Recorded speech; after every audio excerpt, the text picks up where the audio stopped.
జగిత్యాలలో మాజీ మంత్రి జీవన్ రెడ్డి నివాసానికి ఏఐసీసీ సెక్రటరీ వంశీచందర్ రెడ్డి వెళ్లారు. జీవన్ రెడ్డి అత్యంత నిజాయితీ పరులుగా మొదటి వరుసలో ఉంటారని ఆయన అన్నారు. ప్రజల కోసం మాత్రమే ఆలోచించిన వ్యక్తి పార్టీకి దూరం కాకూడదని తెలియజేశారు. కాంగ్రెస్లో కొనసాగుతూ తమకు దిశానిర్దేశం చేయాలంటూ కూడా కోరుతున్నామని ఆయన తెలియజేశారు. ఇన్నేళ్ళు రాజకీయాలలో ఉన్నారు. ఆయన మంత్రిగా ఉన్నారు. రాజశేఖర రెడ్డి గారు ఉన్నప్పుడు మంత్రిగా ఉన్నారు. అనేక సార్లు ఎమ్మెల్యేగా ఎమ్మెల్సీగా వ్యవహారం చేసింది.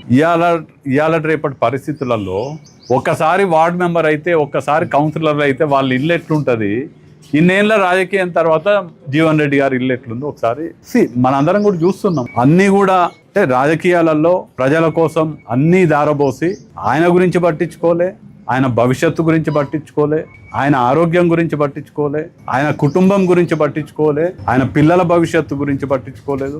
అయినా కూడా ఎక్కడ కూడా కాంప్రమైజ్ కాకుండా నిజాయితీగా ఇప్పటి వరకు నిజాయితీగా ఉన్నారు. అట్లాంటి వ్యక్తి అంటే పూర్తిగా నిజమైన గాంధేయవాదంతో నిండినటువంటి కాంగ్రెస్ పార్టీ నాయకుడు ఎట్లుండాలంటే జీవన్ రెడ్డి గారి లాగా ఉండాలి. అట్లాంటి వ్యక్తి కాంగ్రెస్ పార్టీని వీడకూడదు అనేది నా ఉద్దేశం.